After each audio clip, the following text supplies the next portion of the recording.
গণভাববাদীগণ অধ্যয়নে আপনাকে স্বাগতম। এই পাঠে আমরা শখরের বইয়ের সাথে পরিচিত হব, যা ইসরায়েলীয়দের নির্বাসনে যাওয়ার পরে সংগঠিত ৩টি ভবিষ্যদ্বাণীমূলক বইগুলোর মধ্যে দ্বিতীয়। হগয়, সকরিয়া ও মালাকি এই ৩টি বই হলো পুরাতন নিয়মের শেষ বই। হগয় এবং সকরিয়া প্রায় একসাথে অধ্যয়ন করা হয়, কারণ তারা একই সময়ে বাস করেন, শিক্ষা দেন এবং দুজনেই ঈশ্বরের মন্দির পুনর্গঠনের উপর জোর দেন। যখন নির্বাসন থেকে ফেরত আসা প্রথম দলের ইসরায়েলীয়রা জেরুসালেমে মন্দির গড়ার কাজ শুরু করে, তখন সমরীয়দের বিরোধিতা আর ঈশ্বরকে প্রাধান্য না দেওয়ার কারণে কাজটা ১৫ বছর ধরে থেমে থাকে। নির্বাসন থেকে ফিরে এসে তারা অনেক আশা নিয়ে শুরু করেছিল, কিন্তু এখন তাদের মনোবল সর্বনিম্ন স্তরে এসে পৌঁছেছে। তারা আবার কাজ শুরু করলেও সব কিছুর খুব হতাশাজনক লাগছে, এমনকি মন্দিরটাও আগের সেই সলোমনের মহান মন্দিরের মতো নয়। তারা তাদের ব্যক্তিগত পরিশ্রমের ফলও দেখতে পাচ্ছে না। তারা বুঝতে পারে না যে এই কষ্ট আসলে ঈশ্বরের শাসনের একটি ফল, কারণ তারা মন্দিরের কাজ ফেলে রেখেছে এবং ঈশ্বর যেন জোর করে তাদের অগ্রাধিকার ঠিক করাতে চাইছেন। এরপর হগয় এবং সকরিয়ার সামনে আসেন, যেন মানুষ মন নবায়ন করে ও কাজ শুরু করতে উদ্বুদ্ধ করে। এই দুইজন ভাববাদী একসঙ্গে খুব সুন্দরভাবে কাজ করেন, যাতে সবাই বুঝতে পারে ঈশ্বর তাদের সঙ্গে আছেন, আর যদি তাকে অগ্রাধিকার দেওয়া হয় তবে তিনি সব কিছুরই যোগান দেবেন। হগয় যখন প্রচার করেন তখন তিনি অত্যন্ত বাস্তবধর্মী এবং সরাসরি কথা বলেন। সারসংক্ষেপ করে বলেন, বলিষ্ঠ হও এবং কাজ করো। সকরিয়া এতে সম্মতি প্রকাশ করেন, তবে তিনি এটিকে আরেক ধাপ এগিয়ে নিতে চান। তিনি বলেন, কিন্তু হগয়, তারা শক্ত হয়ে দাঁড়াতে পারবে না বা কাজ করতে পারবে না যদি ঈশ্বরের একটি দর্শন না থাকে। যখন আমরা বিপর্যয়ের মুখোমুখি হই, তখন আমাদের প্রয়োজন ঈশ্বর একটি স্পষ্ট দর্শন। টিকে থাকার জন্য প্রয়োজন তার শক্তি এবং সঠিক দৃষ্টিভঙ্গি কেবলমাত্র তার কাছ থেকে পাওয়া যায়। আমাদের পরিস্থিতি সঠিকভাবে উপলব্ধি করার জন্য প্রয়োজন আত্মিক দৃষ্টি, যেমনটি ২য় রাজাবলী ৬ অধ্যায়ে ভাওবাদী ইলিশায়ের দাসের ক্ষেত্রে দেখা যায়। এই ঘটনার মধ্যে সে দাস শত্রুর সংখ্যা দেখে ভয় পেয়ে যায়। তখন ইলিশায় তাকে আশ্বস্ত করেন এবং ১৬ পদে তাকে প্রতিশ্রুতি দেন, ভয় পেও না, যারা আমাদের সাথে আছে তাদের সংখ্যা ওদের সাথে যারা আছে তাদের চেয়ে অনেক বেশি। ১৭ পদে ঘটনাটি আরও বলা হয়েছে, আর ইলিশায় প্রার্থনা করলেন, হে সদাপ্রভু, এর চোখ খুলে দাও যেন এ দেখতে পারে। তখন সদাপ্রভু সে দাসের চোখ খুলে দিলেন এবং সে তাকিয়ে দেখেছিল ইলিশায়ের চারিপাশে পাহাড়গুলি ঘোড়া ও রথে ছেয়ে আছে। যতক্ষণ পর্যন্ত সেই দাসটি প্রভুর কাছ থেকে এক বিশেষ দর্শন না পায়, ততক্ষণ পর্যন্ত সে বুঝতে পারে না কি হচ্ছে। একইভাবে জিহুদার লোকদেরও ঈশ্বরের দর্শনে আলোকিত হতে হবে এবং সক্রিয় তাদের সে দর্শন দেখাবেন। তিনি যখন তা প্রকাশ করবেন, তখন আমরাও দেখতে পাবো এক মহান ঈশ্বরকে, যিনি দেখেন, ভালোবাসেন, উদ্ধার করেন এবং বিচার করেন। সক্রিয়ার মাধ্যমে ঈশ্বর আমাদের যা বলছেন সেটা এক কথায় এভাবে বলা যায়, আমার কাছে ফিরে এসো, আমিও তোমাদের কাছে ফিরে আসব। জিহুদার লোকেরা যখন এই বার্তাটি পাবে, তখন তারা ইতিমধ্যে পবিত্র ভূমিতে ফিরে এসেছে। এটি আমাদের বলে দেয় যে কেবল শারীরিকভাবে ইহুদিদের জিহুদায় ফিরে আসাই যথেষ্ট নয়। সক্রিয়ার মতো তাদের অবশ্যই আত্মিকভাবে ঈশ্বরের কাছে ফিরে আসতে হবে এবং তারা তা করবে। এখনও তারা আত্মিক নির্বাসন থেকে মুক্ত হয়নি। ঈশ্বর বলছেন, আমার কাছে ফিরে এসো, শুধু আমাদের দেশে নয়। তবুও লোকেরা আবার এক নতুন সমস্যার মুখোমুখি হয়।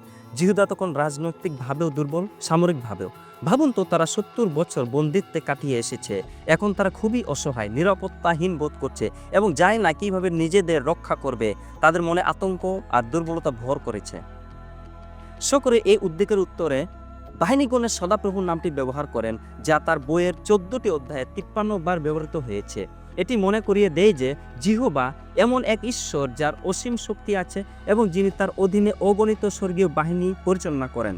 তিনি সর্বশক্তিমান ঈশ্বর, যিনি আমাদের রক্ষা করতে এবং আমাদের জীবনে ও আমাদের মাধ্যমে তার উদ্দেশ্য পূর্ণ করতে নানা শক্তিকে আদেশ দিতে পারেন। ভবিষ্যদ্বাণীর প্রথম ৬টি অধ্যায়ে ৮ বার সক্রিয় ঈশ্বরের লোকেদের একটি সর্বনাশের দর্শন দেন। অ্যাপোক্যালিপস একটি গ্রিক শব্দ, যার অর্থ প্রকাশ, অর্থাৎ লুকানো কিছু প্রকাশ করা।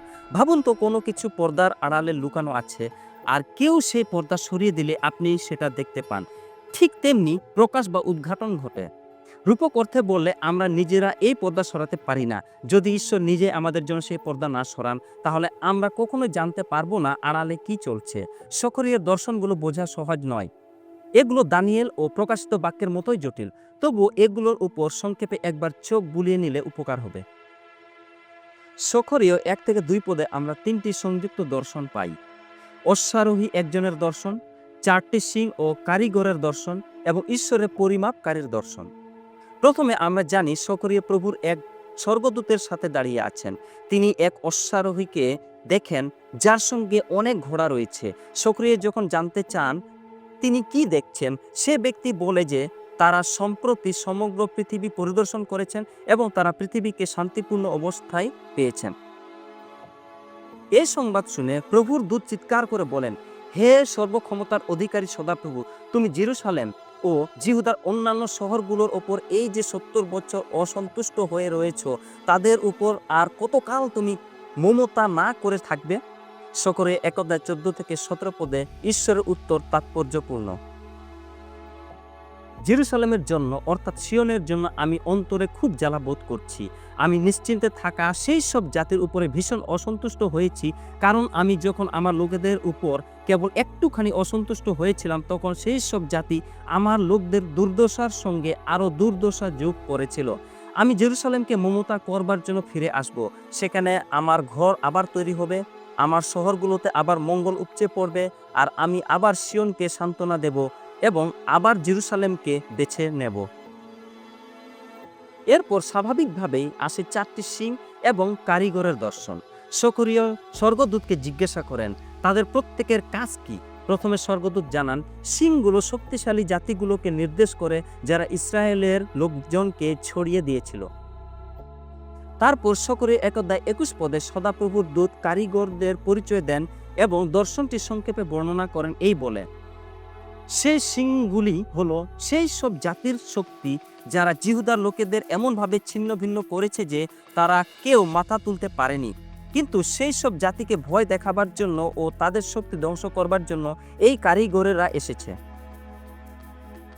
এরপর সক্রিয় দেখতে পান একজন জরিপকারী যাকে ঈশ্বরের পক্ষ থেকে জেরুসালেম পরিমাপ করার জন্য পাঠানো হয়েছে। প্রথম স্বর্গদূত চলে যাওয়ার পর আরেকজন স্বর্গদূত সক্রিয়র কাছে এসে বলেন, জেরুসালেম এমন একটি শহর হবে যার কোনো প্রাচীর থাকবে না। এর মানে কি? প্রাচীরের প্রয়োজন হবে না, কারণ ঈশ্বর তার মানুষদের রক্ষা করার প্রতিশ্রুতি দিয়েছেন এবং তাদের মাঝে বাস করবেন। যখন জিহুদার লোকেরা স্বাভাবিকভাবে নিজেদের অসহায়, পরিত্যক্ত ও উদ্দেশ্যহীন মনে করে, তখন সক্রিয় যেন সেই পর্দা সরিয়ে দেখান যে ঈশ্বর তাদের প্রয়োজনীয় সবকিছু প্রদান করবেন এবং অন্যায়কারীদের শাস্তি দিয়ে ন্যায় বিচার প্রতিষ্ঠা করবেন। এতে তারা নিশ্চিতভাবে জেনে শান্তি ও শক্তি পেতে পারে যে তারা প্রভুর নিরাপত্তায় রয়েছে। দর্শনগুলি 3য় অধ্যায়ে অব্যাহত রয়েছে, যেখানে আমরা শয়তানের দর্শন পাই। 3 অধ্যায় 1 পদে সক্রিয় লিখেছেন, তারপর তিনি আমাকে দেখালেন মহাযাজক যিহোশীয় সদাপ্রভুর দূতের সামনে দাঁড়িয়ে আছেন এবং তাকে দোষ দেবার জন্য শয়তান তার ডান দিকে দাঁড়িয়ে আছে। সক্রিয়কে শিক্ষা দেওয়ার জন্য প্রভুর দূত যিহোশীয়কে প্রতীক হিসেবে ব্যবহার করেন। 3-4 পদে বলা হয়েছে, যিহোশীয়র পোশাক ছিল খুবই নোংরা, যা প্রতিটি পাপী মানুষের পাপের দাগকে তুলে ধরে। এদের মধ্যে ইসরায়েল জাতীয় অন্তর্ভুক্ত। সদাপ্রভুর দূত, যিনি জেরুসালেমকে মনোনীত করেছেন, প্রভুর নামে শয়তানকে তিরস্কার করেন এবং যিহোশীয় এবং ইসরায়েলকে আগুন থেকে তোলা কাঠির কাঁটা বলে রাখেন। সদাপ্রভুর দূত 3 অধ্যায় 4 পদে সুসংবাদ ঘোষণা করেন, বলেন, তার নোংরা কাপড় চোপড় খুলে ফেলো, দেখো আমি তোমার পাপ দূর করে দিয়েছি এবং আমি তোমাকে সুন্দর পোশাক পরাবো। 3 অধ্যায় 7 পদে তিনি আরও বলেন, তুমি যদি আমার পথে চলো ও আমার সেবা কাজ করো, তাহলে তুমি আমার ঘরের সব কিছু পরিচালনা করবে এবং আমার উঠানে দেখাশোনার ভার পাবে। এবং 3 অধ্যায় 8-9 পদে আমরা পড়ি, আমি যে সেই চারাকে অর্থাৎ আমার দাসকে নিয়ে আসব, আমি একদিনেই এই দেশের পাপ দূর করে দেব। যদি ইসরায়েলের অবশিষ্ট জনগণ রাজনৈতিক ও সামরিকভাবে দুর্বল, তাদের প্রকৃত সমস্যা হলো সেই দূরত্ব যা পাপের কারণে মানুষ ও সৃষ্টিকর্তার মধ্যে তৈরি হয়েছে। আমরা নিজেরা কিছুতেই সেটা ঠিক করতে পারি না, কিন্তু ঈশ্বর, যিনি খুবই দয়ালু, তিনি প্রতিশ্রুতি দিয়েছেন যে তিনি নিজেই এই দূরত্ব কমাবেন চারা নামক দাসের মাধ্যমে, যিনি হলেন যীশু খ্রিস্ট। 4th অধ্যায়ে সক্রিয়র দর্শনে একটি দ্বীপবৃক্ষ এবং জলপাই গাছের দেখা পাওয়ার সাথে সাথে সবকিছু বদলে যায়। এগুলো ঈশ্বরের সেই প্রতিশ্রুতিকে বোঝায় যেখানে তিনি বলছেন যে তিনি সরুব্বাবিলের মাধ্যমে কাজ করবেন, যিনি দাউদের বংশধর, এবং পারস্য সম্রাট কোরস ও অন্যান্য শাসকদের দ্বারা জিহুদার গভর্নর হিসেবে নিযুক্ত। স্বর্গদূত ব্যাখ্যা করেন যে পবিত্র আত্মার পরিপূর্ণ মন্ত্রণা ও পরিচালনার মাধ্যমে সরুব্বাবিলের হাত ধরে মন্দির পুনরুদ্ধার হবে।